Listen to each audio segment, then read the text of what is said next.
क्या ATM PIN generation के दौरान आपके मोबाइल नंबर पर भी ओटीपी नहीं आ रहा है?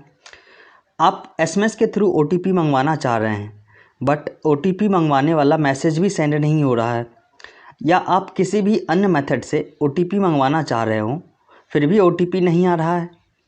आपने बैंक में इसके रिगार्डिंग कंप्लेन भी की फिर भी कोई सॉल्यूशन नहीं मिल पाया है, तो इस वीडियो में अंत तक बने रहे, आपको इसके रिगार्डिंग सटीक सॉल्यूशन मिल जाएगा।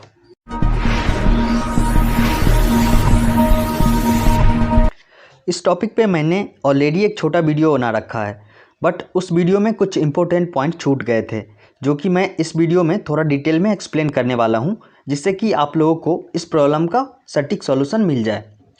इस वीडियो में मैं एसबीआई के एटीएम पिन जनरेशन के दौरान आने वाली प्रॉब्लम्स और उसके सॉल्यूशंस को बताने वाला हूं।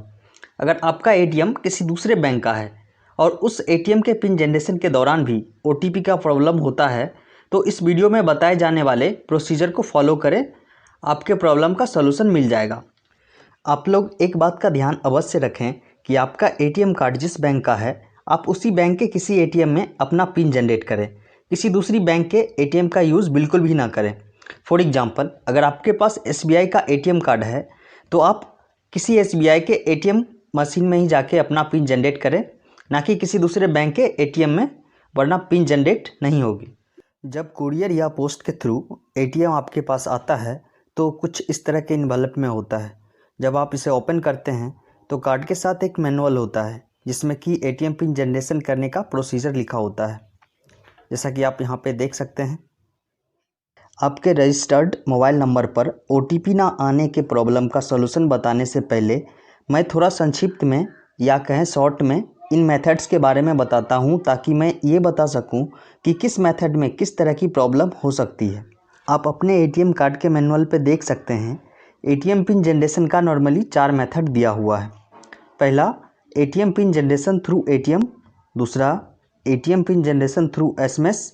तीसरा, ATM PIN generation through internet banking. और चौथा, ATM PIN generation through IVRS। तो इसमें सबसे पहला हमारा है ATM PIN generation through ATM, जो कि सबसे इम्पोर्टेंट मेथड है। बाकी के जो 3 मेथड हम नीचे देख रहे हैं, इन मेथड से सिर्फ ओटीपी मंगाया जाता है। वैसे तो ओटीपी फर्स्ट वाले मेथड में भी आ जाता है, लेकिन अगर कुछ प्रॉब्लम हो तो बाकी के 3 मेथड दिए होते हैं जिससे कि आप ओटीपी मंगा सकते हैं। अगर आप पहले मेथड से एटीएम का पिन जनरेट करना चाहते हो तो सबसे पहले आप एसबीआई के किसी एटीएम में चले जाओ, वहाँ पे कार्ड को एटीएम में डालो। उसके बाद पिन जनरेशन का एक ऑप्शन आता है, उस पर क्लिक करो। उसके बाद 11 डिजिट का जो अकाउंट नंबर होता है, बैंक का अकाउंट नंबर, उसको एंटर करो। उसके बाद आप कंफर्म करो। उसको करने के बाद 10 डिजिट का रजिस्टर्ड मोबाइल नंबर आपसे मांगेगा, उसको एंटर करो। उसको एंटर करने के बाद एक ओटीपी उस मोबाइल नंबर पे चला जाएगा। उसके बाद उस ओटीपी को आप डाल के कंफर्म कर दो।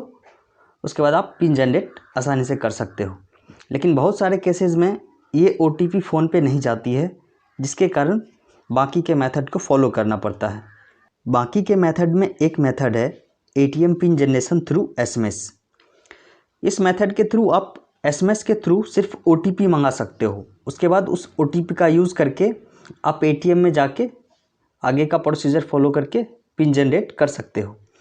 तो इसके लिए आपको अपने मैसेज बॉक्स में जाना होगा और लिखना होगा पिन, उसके बाद स्पेस, उसके बाद कार्ड के लास्ट का 4 डिजिट का नंबर, उसके बाद स्पेस, उसके बाद आपके अकाउंट नंबर का लास्ट का 4 डिजिट, और उसे सेंड करना होता है 567676 पे। ये आप मैनुअल में नंबर देख लें, उसके बाद ही इसको आप सेंड करें। यहाँ पे जो ओटीपी आता है वो 2 दिनों के लिए वैलिड होता है, या आप कहें तो किसी भी मेथड से आप ओटीपी मंगवाते हो तो वो 2 दिनों तक के लिए वैलिड होता है। अब 2 दिन में कभी भी जाके एटीएम का पिन जनरेट कर सकते हो। अगला मेथड है ATM PIN generation through internet banking. वैसे तो इंटरनेट बैंकिंग चालू करने के लिए आपके पास पहले से ही एक्टिवेटेड एटीएम कार्ड होना चाहिए, बट आजकल पासबुक की सहायता से भी इंटरनेट बैंकिंग चालू कर दी जाती है। पासबुक के थ्रू इंटरनेट बैंकिंग चालू करने के लिए आपको बैंक से वेरिफिकेशन की आवश्यकता होती है, जिसमें कि थोड़ी परेशानी हो सकती है। इस मेथड से आप घर बैठे ही एटीएम पिन जनरेट कर सकते हैं, बट इस मेथड के थ्रू भी एटीएम पिन आपके नंबर पे ही भेजी जाती है। अगर ओटीपी का प्रॉब्लम आपके नंबर पर है तो यह मेथड भी व्यर्थ है। तो आप इंटरनेट बैंकिंग के थ्रू पिन जनरेशन के मेथड को स्किप कर सकते हैं, क्योंकि इसमें कुछ ज़्यादा परेशानी हो सकती है। तो बात करते हैं, हमारा अगला मेथड है ATM pin generation through IVRS। इसके अंतर्गत आपको एक टोल फ्री नंबर पे कॉल करना होता है। उसके बाद आप अपना लैंग्वेज चूज़ कर लें। चूज़ करने के बाद आपसे कार्ड नंबर मांगेगा, आप उसको एंटर कर दें। उसके बाद आपसे अकाउंट नंबर मांगेगा, आप उसको एंटर कर दें। ये सारे एंटर करने के बाद आपको बोल दिया जाएगा कि OTP आपके रजिस्टर मोबाइल नंबर पर भेज दिया गया है। लेकिन अगर OTP का प्रॉब्लम आपके नंबर पे है तो OTP नहीं आ सकता है। इन सभी मेथड्स में आप देख सकते हैं कि OTP आपके नंबर तक नहीं पहुंच रहा है। तो ये कैसे पहुंचे, तो इसका मैं सॉल्यूशन आपको स्टेप बाय स्टेप बता देता हूं। तो इसमें मैं सबसे पहले ये बता दूं कि जब भी आप OTP मंगाना चाहते हैं तो SMS के थ्रू, जो कि मैं यहाँ पे एक बता देता हूँ, लाइव करके दिखा देता हूँ। तो आपके इसके थ्रू OTP मंगाइए, सबसे बेस्ट तरीका है। आप 567676 पे एक मैसेज लिख सकते हैं। ये नंबर आप अपने ATM के मैनुअल में देख सकते हैं, SMS के थ्रू में ये नंबर। उसके बाद आपको मैसेज में टाइप करना है पिन, उसके बाद स्पेस देना है। आपके पास जो ATM कार्ड मिला है उसका लास्ट का 4 डिजिट इसमें एंटर करना है, जैसा कि मैं यहाँ पे कर रहा हूँ, 4 डिजिट 1540। उसके बाद स्पेस देके आप अपने अकाउंट नंबर का लास्ट का 4 डिजिट एंटर करें, जैसा कि मैं यहाँ कर रहा हूँ 5987। उसके बाद आप अपने रजिस्टर मोबाइल नंबर से इस मैसेज को सेंड कर सकते हैं। मैं यहाँ एक चीज़ क्लियर कर दूँ, मैसेज के थ्रू OTP मंगवाने के लिए आपके फ़ोन के मेन अकाउंट पे मिनिमम 3 रुपीज़ होने चाहिए, क्योंकि 3 रुपीज़ चार्ज हैं इसके। जब OTP आपके नंबर पे आ जाए तो आप उस OTP का यूज़ करके किसी ATM में जाके अपना पिन जनरेट कर सकते हैं। ये OTP 2 दिन के लिए वैलिड होती है। चाहे आप किसी भी मेथड का यूज़ कर लें, अगर आपके मोबाइल नंबर के साथ कुछ प्रॉब्लम है तो OTP नहीं आएगी। अगर आप बैंक से इसके रिगार्डिंग डाउट पूछेंगे तो आपको एक ही जवाब मिलेगा कि OTP बैंक से जा रही है। अब मैं इसका सॉल्यूशन बताता हूं, जिससे कि OTP आपके फ़ोन पर आसानी से आ जाएगी। साथ ही उस OTP से पिन जनरेट करने का लाइव प्रोसीजर भी बताता हूं। सबसे पहला स्टेप तो ये है, जब भी ATM पोस्ट या कुरियर के थ्रू आप तक पहुँचे तो आप सबसे पहले बैंक जाकर अपना KYC और मोबाइल नंबर अपडेट करवा लें। इसके लिए फॉर्म आपको बैंक में ही मिल जाएगा, जिसमें कि कुछ बेसिक डिटेल्स भरना होता है, जैसे कि अकाउंट होल्डर का नाम, अकाउंट नंबर, साथ ही मोबाइल नंबर, साथ ही उस अकाउंट होल्डर का एड्रेस होता है वो फिल करना होता है। इस फॉर्म के साथ पैन कार्ड का एक फ़ोटोकॉपी भी अटैच कर दें। जब आप इस फॉर्म को जमा कर देंगे, उसके कुछ देर के बाद आपके रजिस्टर्ड मोबाइल नंबर पर एक मैसेज आ जाएगा, जिसमें कि लिखा होगा your KYC and mobile number has updated.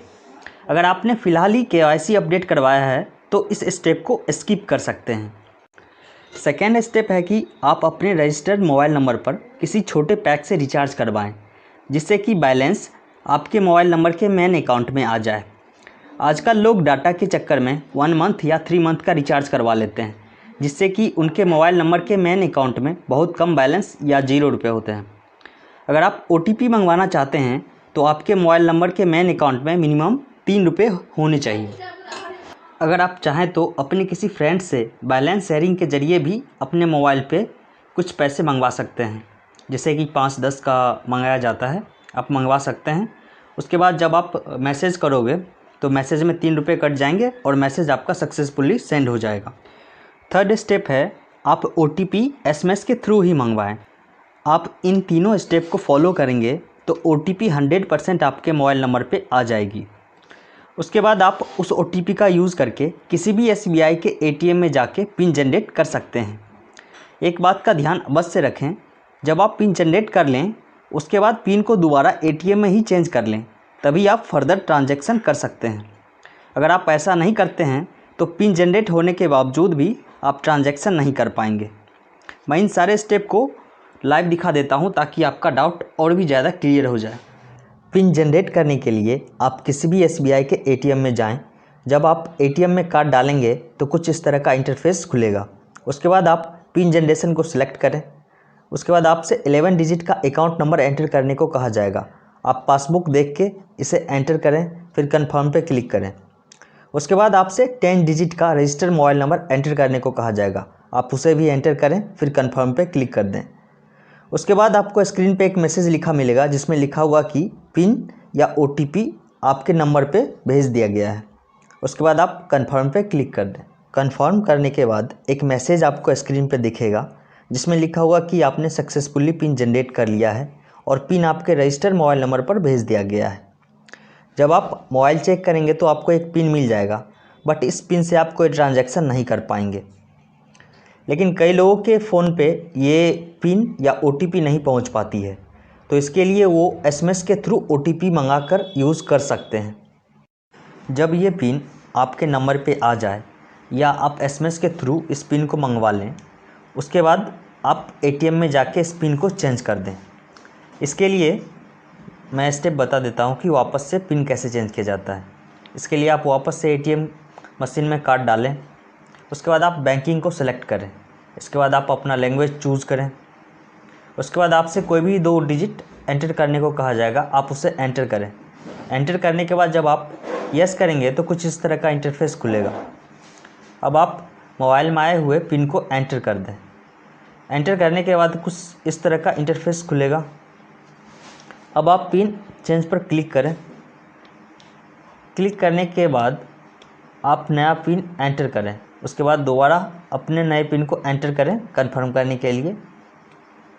Enter करने के बाद एक मैसेज शो होगा जिसमें लिखा होगा कि your PIN has been changed successfully.